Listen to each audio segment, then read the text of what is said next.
Alright, time check, no? It's 5:18 ng umaga. So ito pala yung pinaka sentro, no? Heart of the city of Davao, kung saan matatagpuan yung of course City Hall, no? So where's our City Hall? So hindi siya makita dito dahil natatakpan siya ng mga gusali. Ito Marco Polo Hotel. So ito na lang, no? Nakita ko natin mga dalawang building ho dyan. That's Paragon Davao by Cebu Landmaster. Okay. Ito naman ay Gaisano Mall. Tama, Gaisano Mall, no? Ayan. Malaki din pala, no? Gaisano Grand. Ganun. Or JS Gaisano Mall nung araw. Ngayon ang pangalan niya ay Gaisano Grand Illustre.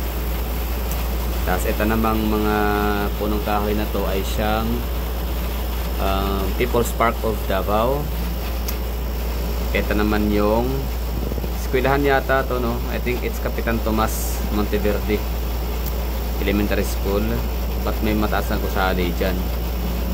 Ibig sabihin may high school sila. Anyway, I don't know. Wait lang, let me know in the comment box mga hagala. Hindi ko alam yan.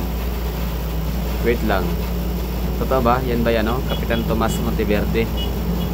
O, tama nga, yun nga. Anyway, ito Dorian inspired na Davao City Museum. Ganda yan, libre lang yan. Dami mong matututunan dyan. And of course, ito ang Apo View Hotel. Yan, yung puti na yan. Isa sa pinaka-iconic na mga hotel din sa Davao City. Luma. Matagal na, no? Pioneering, parang ganon. And ito naman, if I'm not mistaken, yan ay yung hotel, no? Hotel 101 by Inchapsia Double Dragon, ganon, no? Sa may likod ng SM Ikulan. And meron tayo nakita aeroplano. Yan, palanding, no? So have a safety landing. And sa mga first timer sa Davao makapunta, no? Welcome ho kayo sa Davao City. At sa mga balikbayan, kakabalik lang sa Davao City, no? So welcome back. So your beloved city awaits or waiting for you. Anyway, so dito tayo muna sa ito Davao Doctors Hospital, if I'm not mistaken. At iba dyan, hindi ko na alam ng mga gusali, mga inn, mga hotel. Ito, University of Immaculate Conception, Bangkirohan Branch. Iglesia ni Cristo sa may Malvar. Yan, isa yan sa pinakamalaking INC sa Davao City. Ito, anong gusali ito? Okay, hindi ko na alam yung iba dyan. Ito, may mataas na gusali, oh. Okay, baka hotel din yung mga yan. Anyway, so balik tayo dito sa ito, we're facing southern part of Davao. Yan, Matina, Shrine Hills, Matina. Yan yung bundok na maliit. O yung bundok naman na malaki niyan, Mount Taromo. Or I mean, that's Mount Apo. Yan, oh. Yan, yung summit. Mas mababa lang siya tingnan kumpara dito sa unahan kasi nasa likod na bahagi yan, mas malayo yan sa Mount Apo. Mount Taromo naman yung sa unahan. Okay, so dito tayo na building. Ano ba yan? So that's Magallanes Residences. O ano pa ba yan? Tama ba? Magallanes Residences or Philinvest, I don't know. Ito siya, Marco Polo Hotel. Ang ganda, no? The first ever 5-star hotel sa Mindanao, Marco Polo Hotel. Ang ganda niya, no? Binago siya, pinabago ulit, pinakintab. So kailan kaya ito bubuksan ulit at nang makaakyat ulit tayo dyan at nang makakain sa napakasarap nilang buffet. Pwede natin punta dyan 2017, 2018, mga ganun, o 2019, mga ganung mga year. Tama ba? Tagal na rin, no? Hindi natin matatandaan na. Okay, so bring home Tatay Digong, bring him home. Royal Mandayaan, Marco Polo Hotel. Tapos ito naman yung Vivaldi Residences, Avida Tower rather. Avida Tower, no, ng Ayala. Ito naman yung Tuoto Picklin or Picklin Tuoto. Maganda ang disenyo nito kasi ano siya, yung estilo parang ano daw eh, pag nasa taas ka daw nito Style niya yung parang agila, ibon gano'n, no? Parang pakpak agila. Basta. So, ano to? Anchor Land ang may-ari nito. Okay, yun ang Anchor Land. Alright. So, di ko alam kung ilang floor to dito nakalagay. Pero yun, may ano na sila, may nakasulat na Toto Peak Lane. Ayan. Peak Lane. So, ito ha, mga gusali dito. Heart of the City of Davao. Or City of Davao Heart. Puso, ganyan. Okay, so maliban dyan, ito yung Aldivinco, no? The iconic Aldivinco Pasalubong Center. So, andyan yung mga batik-batik, mga damit, mga jewelry, accessories, basta lahat ng mga pasalubong ng mga damit at ano pa, no? So, dyan, Aldivinco. Ngayon, wala na sila dyan. Lumipat na sa may Ponciano. Ang tawag naman doon ay Poblacion District Market. Or, Poblacion Market. Tama ba? Ganda, no? Davao City. Iba talaga mga Duterte. Develop, no? Ng syudad. So, ito, Rojas Avenue, Night Market yan. Kasi natatabunan siya ng Ateneo de Davao University. So, ito naman ang Freedom Park. Ayan. Ito, police. Ano natin yan, tourist police. So, sa mga gustong pumunta ng Davao City, may mga katanungan, kalituhan, pwede kayong pumunta dyan para magpatulong, humingi ng mga information. Although kahit saan, no? mga taga Davao, very helpful kami dito. Very responsive. Tama ba responsive yung term? Basta kami, nagre-respond talaga kami kahit hirap kami mag-Tagalog. Sinusubukan namin. We're trying our best, no? Para makipag-communicate ko sa inyo at mabigyan kayo ng mga informasyon na inyong gustong malaman. Tourist police. At dito rin iniiwan ang mga bagahe malita. Kung kayo ay hindi taga Davao City. Pero mga taga Mati, Davao Oriental, Davao de Oro, de Norte, lalo na kung dayo kayo ng mga taga Luzon, Visayas na hindi niyo pa alam kung saan yung hindi niyo pa alam na mayroon pala ditong role sa aming Rojas Market na no backpacks allowed, ganun.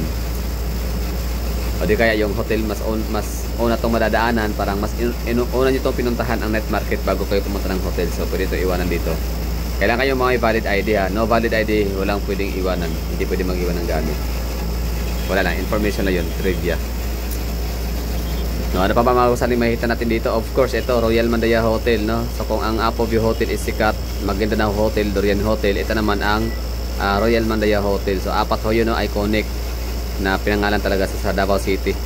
May kinalaman, no? Pangalan. Parang mayroon siyang affiliation sa pangalan. Yan nga, Royal Mandaya Hotel. Royal Mandaya Hotel kasi ay ang Mandaya Hotel, ang Mandaya tribe yan, no? Na mga nakatira sa may Davao Oriental. So, di ko alam kung may-ari ba dito na si Iskandor ay may ano ba siya? Mandaya tribe? Meron ba siyang lahing Mandaya tribe? Bakit niya ito pinangalan? So, that's Davao Oriental, no? Kasi Maguindanao Hotel, pero wala na yan dito. Yan ang Maguindanao Hotel. If I'm not mistaken, yan yung puti na yan na mataas. Maguindanao Hotel. Kaso nga lang, ano na yan, no? Matagal na yung hindi binuksan sa madlang people. Tapos yung sa unahan, yung puting malaki, that's the natawag dan Philcris Centrale. Andyan yung dalawa or tatlo yata, Optom, DXI, at di ko alam kung meron pa bang ibang BPO na nangungupahan dyan. And of course, ayan, Iglesia ni Cristo ulit, no? Maganda talaga gawa ng mga iglesia. Wala kasing kurakot. Yan ang isa sa palatandaan ng hindi kurakot. So, solid, pulido ang paggagawa ng mga establishment infrastructure. Okay? So, yan namang may mga tori-tori or poste. Yan ang Bukana Bridge, no? Na soon to open this mid-November 2025. Ano pa ba yung mga makikita natin dito? Mga building, no? Wala na. Ay, ito, iconic din to. Since 1950s, 1940s or 1960s, ito yung nag-i-exist na, no? Davao Imperial Hotel. Yan, so nasunog na yan. Hindi ko alam kung pwede pa ba yung gamitin sa ngayon o baka talagang fully abandoned na yan dahil hindi na siya safeterhan, hindi na ligtas. So yun na siguro, no? O nga pala ito, Davao City Library. Maganda rin ito puntahan, ha? Yan, para meron kayong matututunan. Hindi, libre lang din yan. High-end, modern. Basta napakaganda. Davao City, libre, walang bayad. Iba talaga ang taga Davao, no? Naku, walang kurakot dito. Kaya ganyan kaganda ang mga facility namin. Museum, libre.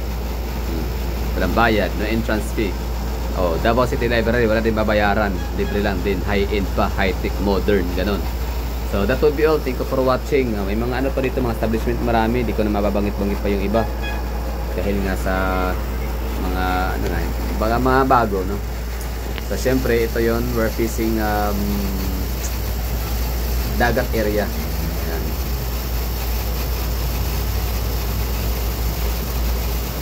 Samal, Kaputian. Tapos ito namang maliit na isla ay ang Talikod Island. Ateneo de Davao University pala, muntik na makalimutan. Hindi ko alam kung anong tawag yan, extension, annex. Pwede, no? Kasi ito yung pinaka main ano nila, building. Malaki pala talaga ang Ateneo, no? Ngayon ko lang ito nakita na ganito yung itsura. Napakalaki pala talaga nitong eskwelahan. Yan, ito sa kanila yan, Ateneo. Yan. Kasi ito naman, sa likod naman yan, Jacinto Street. Kasi itong gitna na may cross. Siyempre Catholic School. So yan ito yung pinaka-ground nila. Ako yung nakapasok na yan dati kasi nga sa trabaho. Meron akong account, no? Meron akong kliyente dyan sa loob. Pero matagal na rin. That's 2008, 2012, mga gano'n, no? Tagal na rin. Sa long time ago. So di na ako nakapasok yan ulit. Pero nung time na yun, nung ako pumasok dyan sa Ateneo compound, wala pa itong bagong gusali. Yan. At saka to, parang under construction pa lang yata, ganun. Oh, ito naman yung harap ng Ateneo de Davao University. Isa yan sa pinakalumang establishment dito sa Davao, ha. Hindi ko lang alam kung kailan sila nasimula. Siguro 1930s, 1940s, no, kasama ang UM, University of Mindanao. Yun naman talaga yung mga institusyon ng mga yan.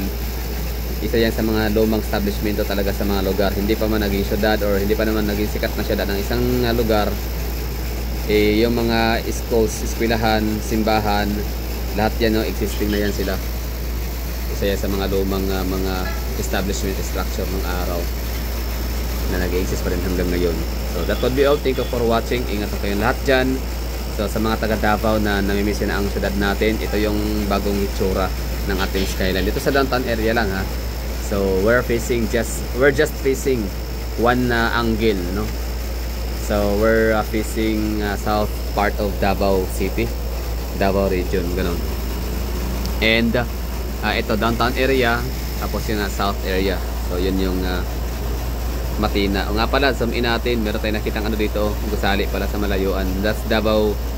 I don't know kung yan ay Davao Global Township, no, pero parang hindi, baka ano yan, Matina Inflips. Tama, parang Davao Global Township nga yan. Tama, oo. Kasi ito yung Matina Inflips. Kung may-ari ulit ng Iskandor. May-ari ng Davao Dacia Agency, no, Security Agency. May-ari nitong Royal Mandaya Hotel, yan, yung kulay dilaw, yan. At yung Matina Inflips yan ay isa lang, no, Iskandor family. Matina Inflips. This one, you know, yung kulay itim. Medyo may kalayuan. Ay, sorry. Wait lang. Nga pala. Ito pala yung Hotel 101. Anyway, so balik tayo dito yun na Inflips. Ito yung sa Davao Global Township of DGT. Yan lang, no? Thank you for watching. Sana nagustuhan nyo to. Kasi ako nagustuhan ko itong view ng Davao City. Napakaganda. So, yung Mount Apo di pa kita, no, na maayos kasi medyo foggy pa. Yes.